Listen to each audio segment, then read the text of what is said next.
Lo primero que hacemos es pues, recoger un poco nuestro interior, recordar el momento de adoración que tuvimos ante Jesús,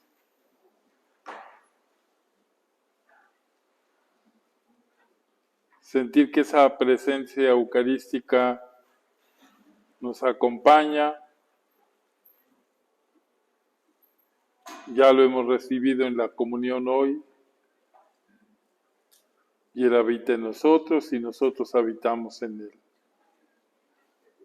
Jesús, Salvador de los hombres. Bueno, miren, la meta o el objetivo de este tema, pues es algo muy sencillito. Aquí yo anoté que los participantes se den cuenta que cuando vamos a la Eucaristía, comulgamos y adoramos a Jesús presente en el sacramento, nos compromete a una vida santa de solidaridad y de entrega como la de Jesús. Qué sencillo, ¿verdad? Totalmente sencillo. Pero lo primero que tenemos que comprender también, y el sacerdote tiene que comprender, es el papel del sacerdote en la Eucaristía.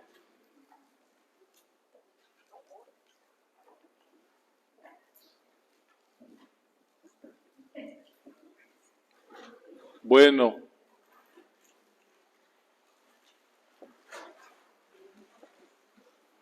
obviamente que sobre esto se ha reflexionado mucho y lo importante para conocer ese papel, nosotros tenemos que conocer la naturaleza del sacrificio y del sacerdocio de Cristo, porque de ellas, de estas dos cosas, nociones deriva el sacerdocio cristiano. Tanto el sacerdocio bautismal, el de ustedes y el mío, pero también el de los ministros ordenados. Ustedes al sacerdote, ¿cómo le dicen? Generalmente se les llama padre, ¿verdad? El ministro ordenado, que cuenta con un sacramento, el sacramento del orden. El objeto de nuestra plática es la parte central de la misa. La plegaria eucarística o anáfora, ¿ustedes habían oído que la parte central de la misa se llama anáfora? Bueno, todas estas cosas que no se les olviden. ¿Cuál es la parte central de la misa? Miren, la Eucaristía tiene varias partes. La primera es, ¿qué cosa? No, el acto penitencial. Entramos pidiendo perdón. Luego el sacerdote recoge todo en la oración colecta y luego viene la liturgia de la palabra que consta de las lecturas, la homilía y tan tan. Después de eso viene la parte eucarística. La parte eucarística es la parte central. Entonces, la parte eucarística comienza con ¿qué cosa? Con las ofrendas, porque llevamos el trigo ya molido, ya horneado, llevamos las uvas ya prensadas, ya fermentadas, las llevamos y eso significa que es lo que le vamos a ofrecer al Señor. ¿Qué le ofrecemos con eso? ¿Qué dice la oración? Bendito sea Señor Dios del universo por este pan, fruto de la tierra y del trabajo. Ahí reconocemos de lo que tú nos das, ahí la semilla salió y nosotros la procesamos y eso te vamos a ofrecer a ti. Qué humilde ofrenda, un cachito de pan y luego las monjas que cada día se empeñan en hacerlas más chiquitas y más blanditas, más sutiles, que ya el primer milagro es creer que eso es pan, ¿verdad? Y el vino sí, pues ese no está al alcance de ustedes todavía porque estamos en pandemia, pero significa todo un proceso desde que sembramos la semillita pequeñita de la uva hasta que da vino. Pero ese es el trabajo del hombre. Y eso le presentamos al Señor. Por eso digo que vivimos a través de símbolos. Y luego, después de hacer la ofrenda del pan y el vino, entonces el sacerdote comienza la parte principal, que es la plegaria eucarística o anáfora. Empieza con una aclamación a la magnificencia, sublimidad, omnipotencia, poder y majestad de Dios con el canto del santo. Ahí empieza la plegaria eucarística. Vamos a clamar a Dios, el 3 veces santo. Y después de eso, entonces ya, la parte central, la consagración. Entonces, esa es la anáfora, que tiene en su centro la consagración. Hacemos 2 tipos de consideración sobre ella. Fíjense, no está complicado, nomás es que ustedes se pongan atentos. Tiene 2 niveles de estudio.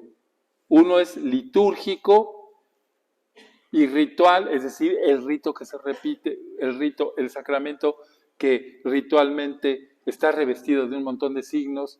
El sacerdote no va pues así vestido con jeans y zapatillas, sino que se reviste con unos signos, se pone un alba, que significa la dignidad cristiana, se pone una casulla, que significa, junto con la estola, el poder sacerdotal que Cristo le da. Por eso ustedes no se van a poner una casulla, sería una falta de respeto, porque es un signo sagrado.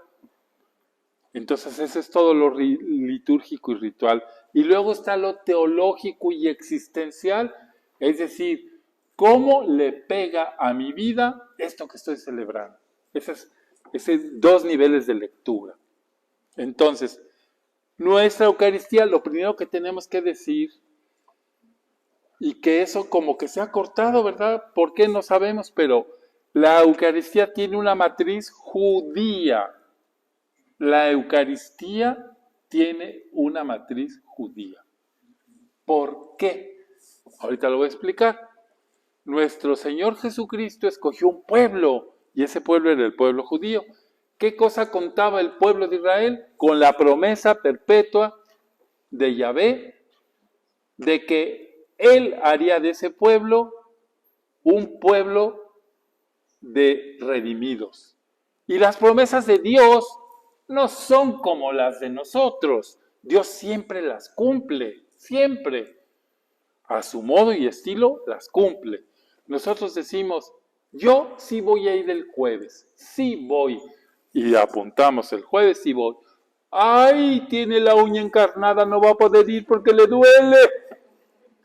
Y no fue.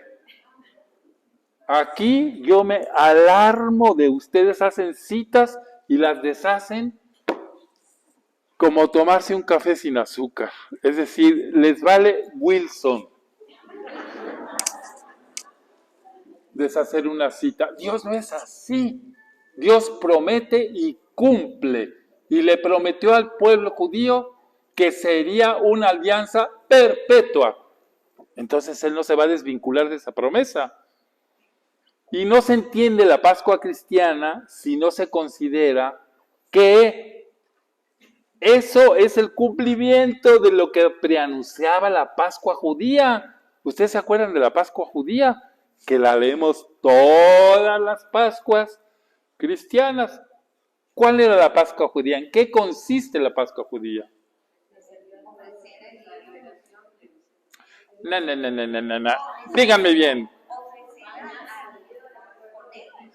A ver, la Pascua judía era el recuerdo de que Dios había liberado a su pueblo de la esclavitud mediante el sacrificio de un cordero cuya sangre había sido embarrada en las jambas donde vivían los judíos para que el ángel exterminador pasara de largo y no se llevara a los primogénitos.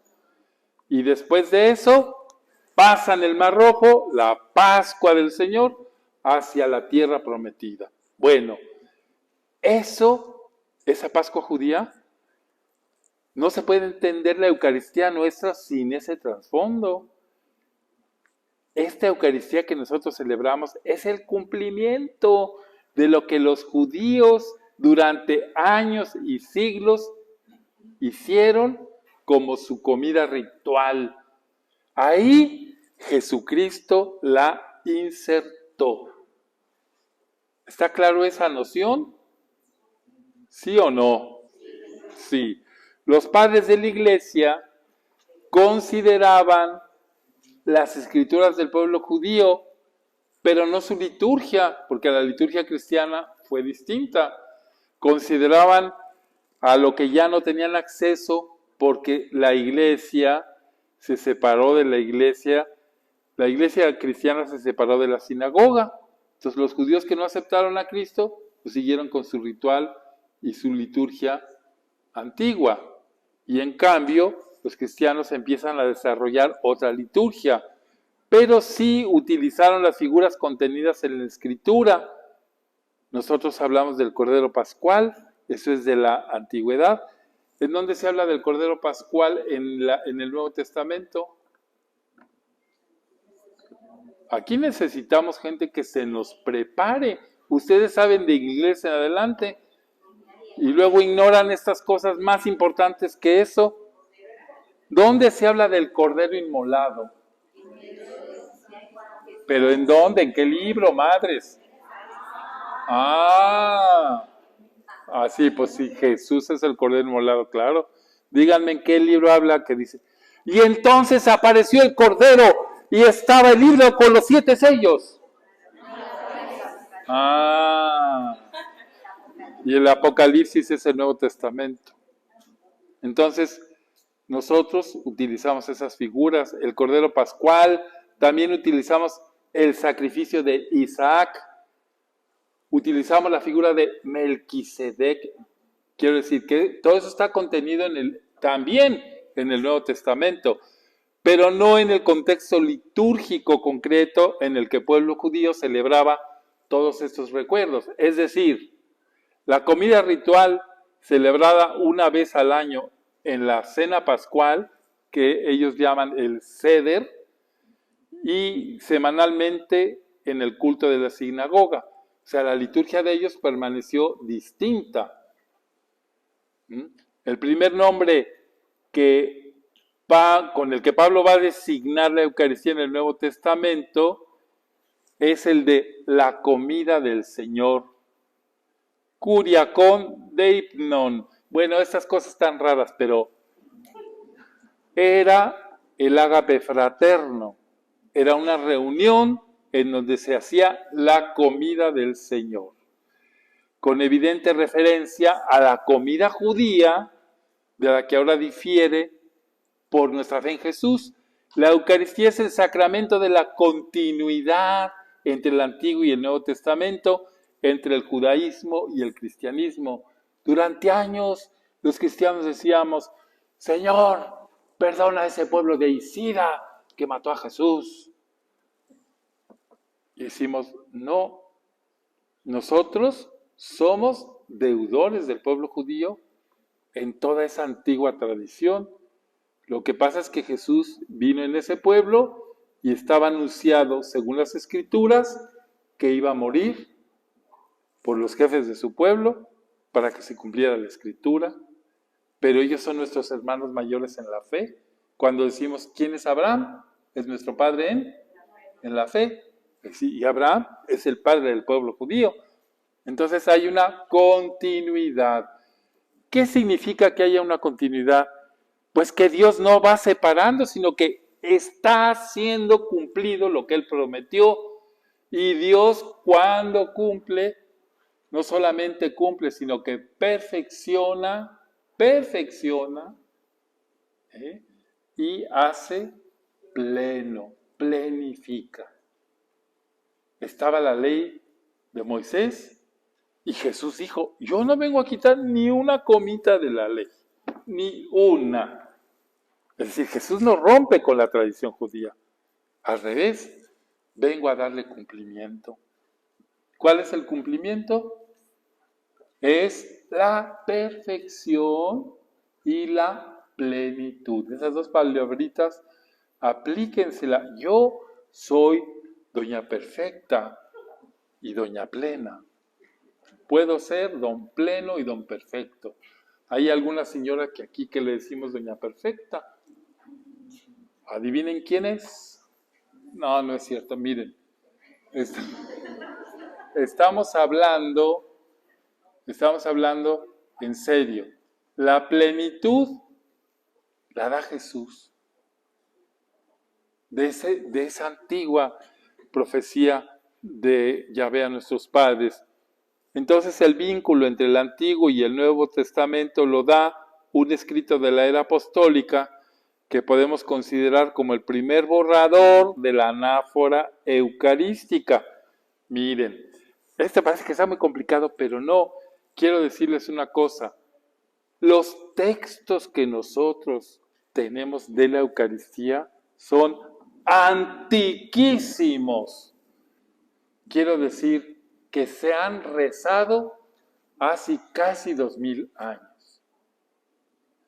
Por eso no se pueden cambiar tan fácil, no se deben cambiar, porque son las mismas palabras que los apóstoles transmitieron para que nosotros hiciéramos viva la memoria de Jesús. Por eso dice, es como un borrador. Cuando estaban empezando esto se llama hacer canónica, es decir, que fuera una ley, se fue desarrollando y el rito de la sinagoga estaba compuesto por una serie de oraciones porque nuestra fe viene de esa tradición de la sinagoga. Jesús se sabía los salmos, los citaba, Jesús oraba al Padre como un judío. Los apóstoles sabían de memoria los textos de Isaías porque se los aprendían como pericos. Y entonces esa serie de oraciones que se llamaba la veraca, que en griego se traduce como Eucaristía, o sea, el término judío era veraca y el término griego Eucaristía, que es el que pasó a nosotros. Al comienzo de la comida, cada uno por turno tomaba la copa de vino en la mano y antes de llevársela a los labios, repetía una bendición que la liturgia actual nos hace repetir casi literalmente en el momento del ofertorio. Bendito seas, Señor Dios nuestro, Rey de los siglos, que nos has dado el fruto de la vida. Esta es la oración judía y la nuestra es casi igual. Miren, no sé si ustedes han visto alguna vez alguna serie en Netflix de la vida de los judíos ortodoxos. ¿Quién ha visto una? Pues si no la han visto, véanlas, son súper interesantes para entender, y ellos todo el tiempo están con estas oraciones que los cristianos hemos heredado, y cuando hacen su sabbat repiten este gesto de bendecir a Dios por el vino. Pero la comida comenzaba oficialmente solo cuando el padre de familia o jefe de la comunidad había partido el pan que se debía distribuir entre los comensales. Por eso Jesús pensó en algo que hacían todo el tiempo. Era lo más común, coger un panezote ácimo, partirlo así como está ahí, qué rico, ¿verdad? Que así fuera, pero necesitamos, imagínense ustedes, un canasto de qué tamaño para dar la comunión en unos ejercicios. Y de hecho Jesús toma el pan, recita la bendición, lo parte y lo distribuye diciendo, lo único que Jesús introduce, no es decir que introduce, sino que Él perfecciona y planifica lo que ya estaba. Lo lleva a su perfección. Esto es mi cuerpo. Y aquí el rito, que era solo una preparación, era una preparación lo antiguo, se vuelve una realidad. Solamente en Jesús. ¿Sí entienden eso que estoy diciendo? Es que es muy importante que lo entiendan. Ay, estoy pisado aquí. Después de la bendición del pan, se servían los platos habituales. Fíjense que la Eucaristía en los primeros siglos de la Iglesia era el pan eucarístico y luego sacaban el picadillo de arracache y sacaban el gallo pinto y el huevito picado con no sé qué, y era una comida.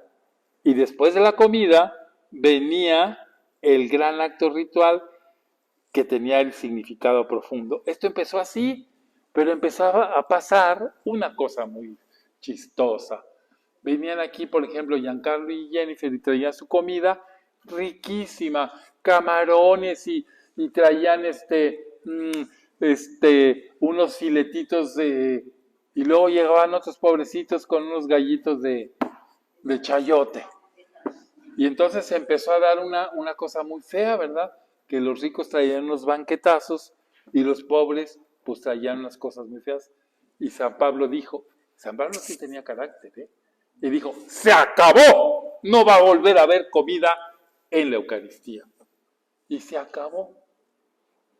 Porque se prestó a rivalidades, a enfrentamientos, a presunciones. Somos siempre humanos toda la vida. Pero entonces más bien lo que estaba sucediendo con esta evolución es que se estaba purificando el rito. Ustedes imagínense que estamos en la Eucaristía y de repente llega Lidiet con su olla de tamales y llega Laurita con unos chilaquiles que compró en el Ajigúa. Pues hubiera sido muy complicado, ¿verdad? En cambio se fue purificando, se fue perfeccionando y después de todos se lavan las manos como al principio, habiendo terminado esto, teniendo ante sí una copa de vino mezclada con agua, que todavía tenemos ese rito, invita a hacer las 3 oraciones de acción de gracias. Esto era de la liturgia antigua. La primera por Dios Creador, la segunda por la liberación de Egipto y la tercera para que continúe su obra en el presente. Terminada la oración, la copa pasaba de mano en mano y todos bebían. Miren, este gesto judío se conservó en la iglesia. Antes todo el mundo comulgaba de la copa. Pero ¿por qué quitaron la comunión con la sangre de Cristo? ¿Ustedes lo saben? Ahora se los digo yo. Por las pestes en Europa. Porque no sabían cómo estaba la cosa, comulgaban y se empezaron a dar cuenta, los que fueron a la iglesia a comulgar se murieron todos. La peste, dejabas tu babita apestada ahí y llegaba el otro. Bueno, entonces eso fue lo que retiró la comunión de la sangre de Cristo. Y de hecho, nosotros antes dábamos la comunión bajo las 2 especies. Llegó la pandemia, tan, tan, tan, tan, tan, tan. Pues bueno, terminada la oración, bueno, Lucas dice que después de la cena, Jesús tomó la copa diciendo, este cáliz es la nueva alianza en mi sangre que se derrama por ustedes. Algo decisivo sucede cuando Jesús añade estas palabras a la fórmula de las oraciones de la acción de gracias, es decir, a la veracá judía. Ya estaba esa fórmula y Jesús agrega, este cáliz es la sangre de la nueva alianza que se derrama por ustedes. Este rito era un banquete sagrado en el que se celebraba y agradecía a Dios Salvador que había redimido a su pueblo para estrechar una alianza de amor con él y que concluía con la sangre de un cordero, como les recordé antes. La comida diaria bendecía a Dios por esa alianza, pero ahora, es decir, en el momento en que Jesús decide dar su vida por los suyos, como el verdadero cordero, declaró concluida esa antigua alianza que todos estaban celebrando litúrgicamente. Ahora es una nueva manera de entender. El cordero ya no es aquel corderito que cada familia tenía que sacrificar. El cordero es uno, único, perfecto, sin defecto, sin mancha. Y en ese momento, con pocas y sencillas palabras, estrecha con sus seguidores la nueva y eterna alianza en su sangre. Al agregar las palabras, hagan esto en memoria mía, Jesús da un alcance duradero a ese don. Yo no les tengo que estar recordando cada 5 minutos, pero sí se los recuerdo, que cuando Dios dice una palabra, la palabra de Dios es creadora, la palabra de Dios es transformadora. Y entonces cuando Jesús hace este mandato, es un mandato que queda clavado en el corazón de la iglesia. Jesús da un alcance duradero. Desde el pasado, la mirada se proyecta hacia el futuro. Todo lo que ha hecho hasta ahora en la cena es puesto en nuestras manos. ¡Qué responsabilidad!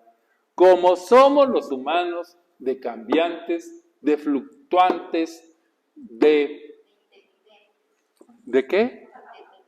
Intermitentes, pero también confía en nosotros.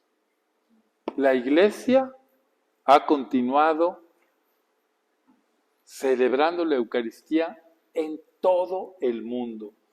Yo la primera vez que tuve la oportunidad de oír una Eucaristía en otro idioma fue en Barcelona. Andaba yo de paseo con alguno de mis hermanos y nos metimos en una iglesia y estaba en una capillita y nos metimos pues va a empezar la misa.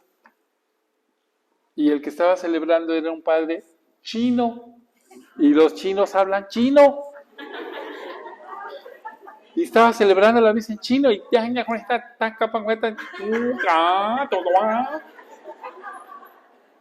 y me dice una vez, ay, vámonos. Le digo, no, pues es la misma misa. No la vamos a entender, pues ya no la sabemos. Y entonces es maravilloso que nosotros pensemos que esa orden de Cristo, hagan esto en memoria mía, se hace en todo el pueblo de Dios, en todas las lenguas, en todas las culturas y en todas las latitudes del mundo. Es algo maravilloso. Por eso nosotros, mejor que ver las cosas negativas, suele salir en las noticias un mapa, lugares en donde hay sequía y ¡pum!, aparecen las flechitas rojas. Lugares en donde el crimen organizado ha hecho más daño, ¡pum!, aparecen todas las flechitas rojas. Que pongamos un mapa que diga lugares del mundo en donde hoy se celebró la Eucaristía. Sería como un foco que iluminaría el universo. Y eso es más fuerte y más profundo que 100,000 bombas atómicas juntas, porque es Dios. Entonces también tenemos que fijarnos en eso. Todo lo que ha hecho hasta ahora en la cena es puesto en nuestras manos. El repetir lo que hizo, se renueva ese acto central de la historia humana, que es su muerte para el mundo. La figura del Cordero Pascual, que en la cruz se convierte en acontecimiento, en la cena se nos da como sacramento, es decir, como un memorial perenne de aquel acontecimiento. Es importante pensar, ahora me decía este chico Juan José, ¿verdad, Juan José?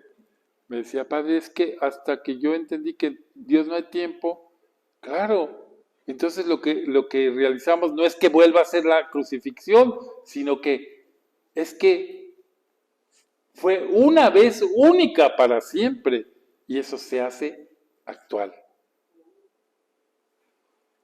Jesús tomó la copa diciendo, este cáliz es la nueva alianza en mi sangre que se derrama por ustedes.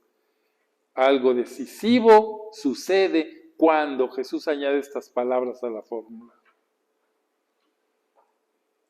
Y nosotros, esta noción de sacerdote y víctima es fundamental en la espiritualidad de la cruz. Esto decía por lo que se refiere al aspecto litúrgico y ritual. Pensemos ahora en la consideración, la del tipo teológico, más bien dicho, existencial. En otras palabras, el papel Por ejemplo, yo voy a decir que nosotros los sacerdotes y fieles desempeñamos en dicho momento en la misa. Para comprender el papel del sacerdote en la consagración, pues miren, la verdad es que uno se pone un poco nervioso cuando lee estas cosas, se pone un poco nervioso.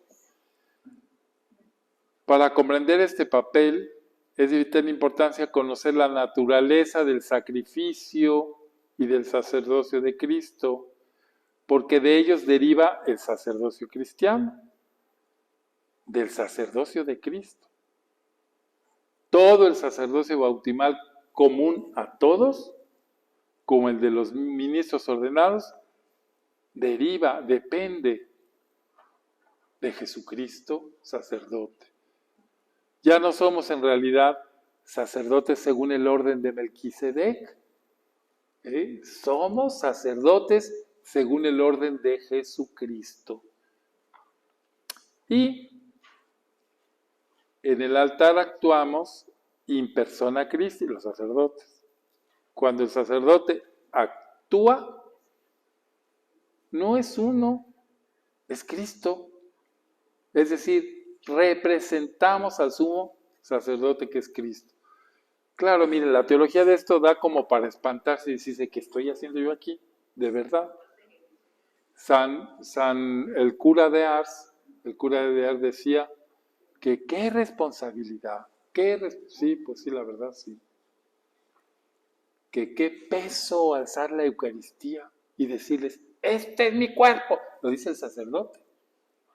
Entonces, aquí en esta reflexión, el que está haciendo esta reflexión decía, yo antes, es el padre Cantalamesa, yo antes cuando consagraba, me reconcentraba y no volteaba a ver a nadie. Estaba concentrado en esa fórmula.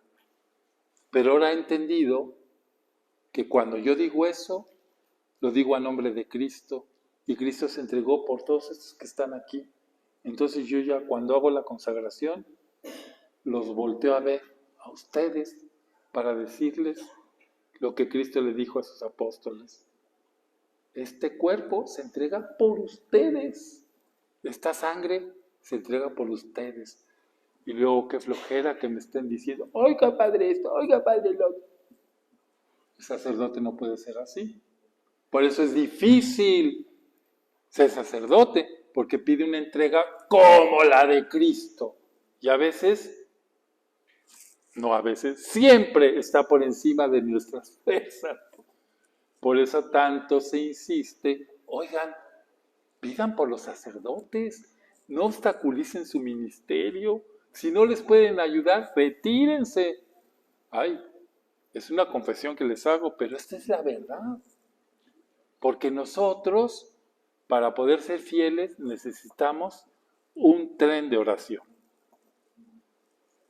Entonces, la carta de los Hebreos explica en qué consiste la novedad y unicidad del sacerdocio de Cristo. Él entró en el santuario de una vez para todas, no mediante la sangre de cabritos y toros, sino en virtud de su propia sangre, obteniendo así una redención eterna. Todo sacerdote ofrece algo externo a sí mismo. Cristo se ofreció a sí mismo. Cualquier otro sacerdote ofrece víctimas. Agárrate al chivo, mátalo, esa es mi ofrenda. No, Cristo es la víctima. Cristo se ofreció como víctima. San Agustín consumió o resumió en pocas palabras la naturaleza de este nuevo tipo de sacrificio, este nuevo tipo de sacerdocio, en el que el sacerdote y la víctima son la misma persona. Porque sacerdote quiere decir víctima. Un conocido estudioso definió esta novedad del sacrificio cristiano como el hecho central de la historia religiosa de la humanidad. Esta entrega de Cristo, que puso fin para siempre a la alianza intrínseca entre lo sagrado y la violencia. Ya no hay violencia. porque Cristo ya se entregó como víctima para que nosotros pusiéramos fin a ese sacrificadero de animales y nos uniéramos a su sacrificio. Porque en Cristo esto está difícil de entender, en Cristo Dios es quien se hace víctima.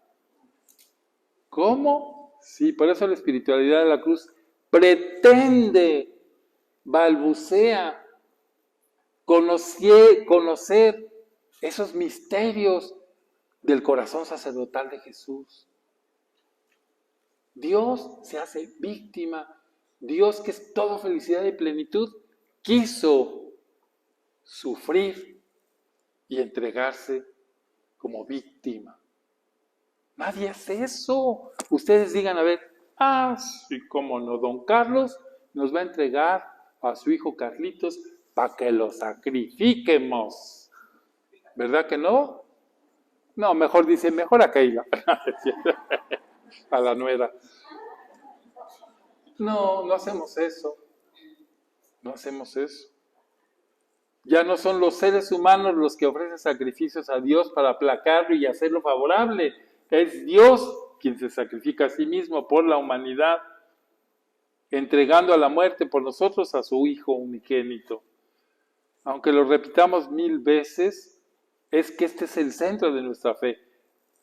Tanto amó Dios al mundo que le entregó a su Hijo. Jesús no vino con la sangre de otros, sino con su propia sangre. Nos puso sus pecados, más bien, Él no puso sus pecados, no puso los pecados de otros sobre los hombros de alguien, sino que Él los cargó sobre la cruz. Esto estaba anunciado en el profeta Isaías, y San Pedro lo va a decir en su carta: Él llevó nuestros pecados en su cuerpo sobre el madero de la cruz. Todo esto significa que en la misa debemos ser los sacerdotes primero, sacerdotes y víctimas. ¿Qué quiere decir eso? Que todos los sacerdotes ordenados, los ministros, tendríamos que ser disponibles para que se realice en nosotros la verdad de la palabra que dice: este es mi cuerpo que se entrega por ustedes. Está bien difícil. A mí a veces se me antoja decir: este es el cuerpo de Jesús. Pero las palabras rituales son: este es mi cuerpo. ¿Sí entienden? Que el sacerdote debe transformarse en Cristo, porque es Dios quien está ahí. Y a la luz de eso reflexionemos sobre las palabras de la consagración. Tomen y coman, esto es mi cuerpo que se entrega por ustedes. Con la reforma litúrgica del Vaticano II, la misa comenzó a celebrarse mirando a la asamblea, ya no en latín, sino en el idioma de cada pueblo. No sé si haya una misa en tico donde diga, no, todavía no hay misa en tico, pero tenemos en español. Y ahora podemos reflexionar que ese Jesús del cenáculo ya no existe. Ahora existe el Cristo resucitado, para ser exactos, el Cristo que estaba muerto, pero ahora vive para siempre. Pero este Jesús es el Cristo total, lo que yo les decía en la misa: cabeza y cuerpo, inseparablemente unidos. ¿Han ustedes visto por ahí caminando un cuerpo sin cabeza? ¿No? Ay, hombre. Yo sí, dice. ¿Han visto ustedes por ahí una cabeza caminando sin cuerpo? No. Nosotros somos cuerpo y cabeza, por lo tanto, si es este Cristo total quien pronuncia las palabras de la consagración, yo también las pronuncio con Él. El sacerdote las pronuncia con él, pero ustedes también las pueden pronunciar con él. Sí, el sacerdote las pronuncia in persona Christi, en nombre de Cristo, pero también en primera persona, es decir, en mi nombre. Pues es un misterio que a nosotros nos supera. Yo digo, cuando leemos esto decimos, ay, rapidito, rapidito, no sea que me vaya yo a arrepentir. Más tarde vino San Agustín a decir, en lo que ofrece, la Iglesia se ofrece a sí misma. Escribe en un famoso pasaje de la Civitate de San Agustín. Miren, más cerca de nosotros, la gran mística mexicana Concha Cabrera de Hermida, Conchita, quien murió en 1937, que fue beatificada en el 2018, a su hijo jesuita, a punto de ser ordenado sacerdote, estamos hablando de mucho antes del concilio, ella le escribe, acuérdate, hijo mío, que al tener a Jesús en tus manos en la sagrada forma, no dirás, este es el cuerpo de Jesús, esta es la sangre, sino que dirás, este es mi cuerpo, esta es mi sangre. Es decir, que debe existir una total transformación, tú perdido en él, tú otro Jesús. Todo esto se aplica no solo a los obispos y sacerdotes ordenados, sino a todos los bautizados. Un famoso texto del concilio se expresa así, los fieles, en virtud de su sacerdocio regio, concurren a la oblación de la Eucaristía. ¿Qué quiere decir concurren? Usamos palabras domingueras para que ustedes se vayan cultivando. ¿Qué significa concurren? Pues miren, fíjense el sentido. Los fieles, en virtud de su sacerdocio regio, concurren a la oblación. Ayudan, apoyan, cooperan con esa oblación para que se haga Eucaristía. Participando del sacrificio eucarístico, fuente y cumbre de la vida cristiana, ofrecen a Dios la víctima divina y se ofrecen a sí mismos junto con ellas. Y así, sea por la oblación o sea por la Sagrada Comunión, todos tienen en la celebración litúrgica una parte propia, no confusamente, sino cada quien de un modo distinto. Hay dos cuerpos de Cristo en el altar. Está su cuerpo real, el cuerpo nacido de la Virgen María, muerto, resucitado y ascendido al cielo, y está, lo que yo les decía hoy en la misa, su cuerpo místico que es la Iglesia. Pues bien, en el altar está presente realmente el cuerpo real y está presente místicamente su cuerpo místico, donde místicamente significa en virtud de su unión inseparable con la cabeza. No hay confusión entre las dos presencias, que son distintas, pero inseparables.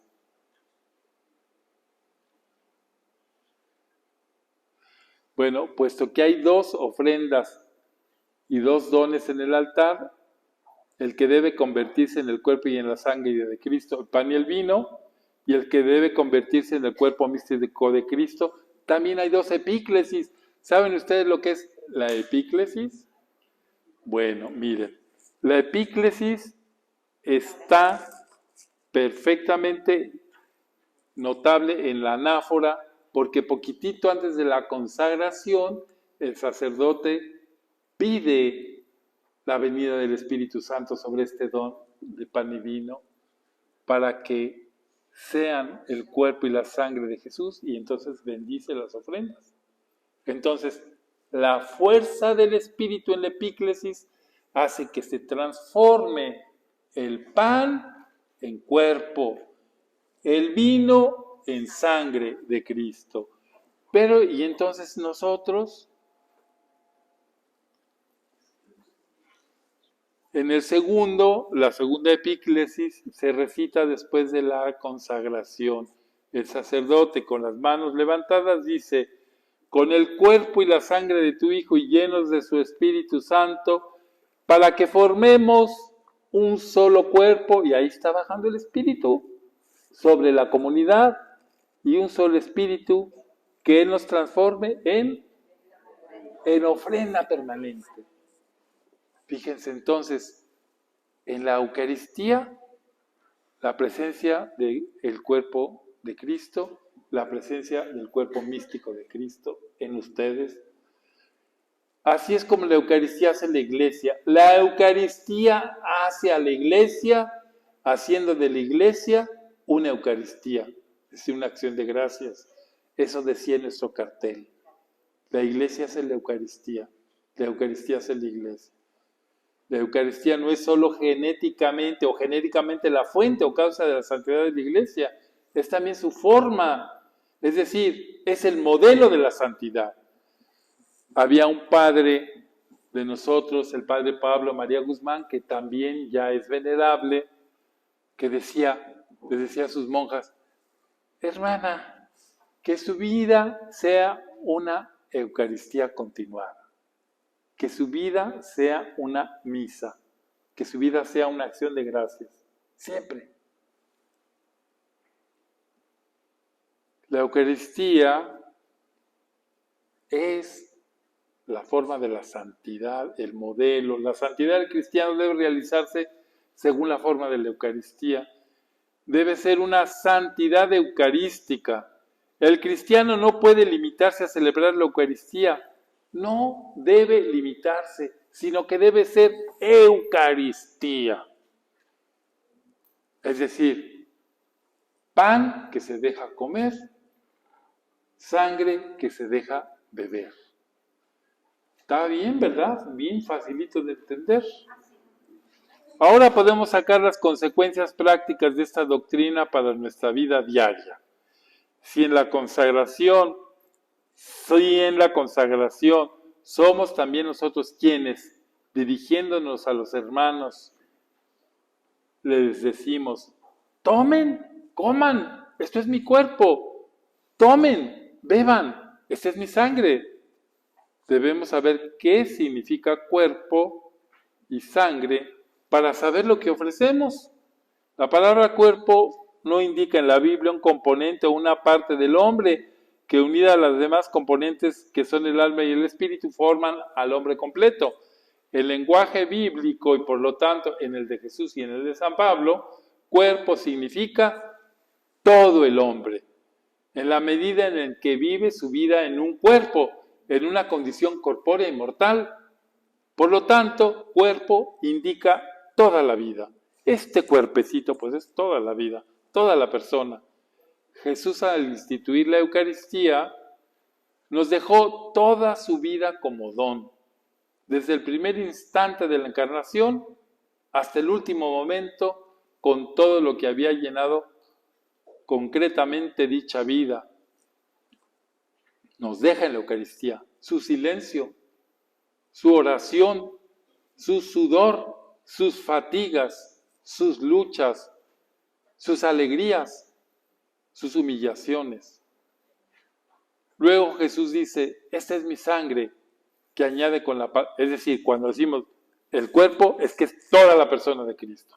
Luego se dice: esta es mi sangre, que añade con la palabra sangre si ya nos ha dado toda su vida en su cuerpo. Añade la muerte.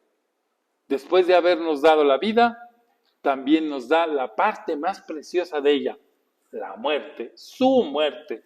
El término sangre en la Biblia no indica, de hecho, una parte del cuerpo, es decir, una parte del hombre. ¿Qué cosa indica la sangre en el ser humano según la cultura judía? La vida. Si ustedes vieron la película de Mel Gibson, de La Pasión, hay una escena terrible. Siempre cuento esto y ya si lo graban más y ese padre siempre dice lo mismo. No, lo digo distinto. Hay una escena terrible. La flagelación de Jesucristo dura 12 minutos. Es terrible ver esa escena. Y en esa escena lo que está haciendo es que los soldados romanos le revientan las carnes a Jesús le revientan su cuerpo y empieza a salirle la sangre que se esparce en el enlosado. Y entonces, literalmente, con esa terrible imagen, el cuerpo de Cristo va desangrándose.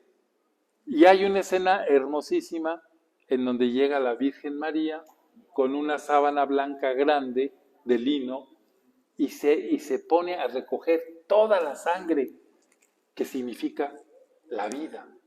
La mujer que le dio la vida recoge esa vida porque está destinada a la muerte. Si la sangre es la sede de la vida, su derramamiento es el signo plástico de la muerte. La Eucaristía es el misterio del cuerpo y la sangre del Señor, es decir, de su vida y de su muerte. Ahora bien, viniendo a nosotros, ¿qué ofrecemos ofreciendo nuestro cuerpo y nuestra sangre junto a Jesús en la misa? Ay, dijo, llegó una señora de buen ver y dice, ay, qué cuerpo totote le voy a ofrecer. Digo, eso también lo puedo decir yo, ¿verdad? También ofrecemos lo que Jesús ofreció, su vida y su muerte. Con las palabras cuerpo, damos todo lo que concretamente constituye la vida que llevamos en este mundo, nuestra vivencia, tiempo, salud, energías, capacidad, afecto, tal vez solo una sonrisa. Con las palabras sangre, también expresamos la ofrenda de nuestra muerte. ¿Ustedes han pensado cómo van a morir? ¿Ustedes han pensado que son seres para la muerte? Yo a veces cuando vemos, que el padre fulanito ya está... Y a veces comentamos, ¿cómo iremos a morir? ¿Quién nos irá a cambiar los pañales cuando ya estemos viejitos? Si es que llegamos. Entonces, no necesariamente la muerte definitiva, sino el martirio que nosotros ofrecemos cada día en favor de nuestros hermanos. Miren, yo creo que es muy fácil captar que entre nosotros hay mucha gente que sirve mucho, que sirve y que lo ves, a ver, no se cansan, el servicio acá, el servicio allá, qué bonito es una entrega diaria, generosa, es morir, cada cosa de esas es morir. Y también pensamos, es que si una persona no sirve, ¿sí me explico? El que no vive para servir, no sirve para vivir. Entonces una persona que no sirve, pues no sirve. En nosotros es muerte todo lo que prepara y anticipa la muerte. Humillaciones, fracasos, enfermedades que inmovilizan, limitaciones debidas a la edad, a la salud, en una palabra, todo aquello que nos mortifica. ¿Eso lo ofrecemos? ¿Cuántas veces una enfermedad nos pone muy tristes, decepcionados, nos deprimimos y sin embargo esa enfermedad la podemos hacer una ofrenda agradable a Dios? Miren, cuando yo les digo así cositas, cuando nosotros andamos con muchas cosas, muchas carreras, presiones, que acá, que nos dijeron, que no nos dijeron, que se enojaron, que no se enojaron, que acá, que me gritan, que no. Yo digo, a veces un caos interior. Y digo, Señor, esto que estoy viviendo, eso te ofrezco. No tengo más. Quisiera ofrecerte sacrificios, ofrendas agradables. Lo único que tengo es una revoltura en el corazón y en la cabeza. Eso te ofrezco. Porque eso es mi vida ahorita. Y eso podemos hacer nosotros. Todo esto requiere, sin embargo, que tan pronto como salgamos de la misa, trabajemos para lograr lo que hemos dicho. Que realmente nos esforcemos con todas nuestras limitaciones para de veras ofrecer nuestro cuerpo a nuestros hermanos. Es decir, el tiempo, las energías, la atención, en una palabra, nuestra vida. Es necesario, por tanto, que después de haber dicho a los hermanos, oigan, toma, come, nos dejemos realmente comer. Y nos dejemos comer sobre todo por quien no lo hace con toda la delicadeza y gracia que se debía esperar. San Ignacio de Antioquía, yendo a Roma a morir mártir, escribía, ¡ay, qué bonito escribió!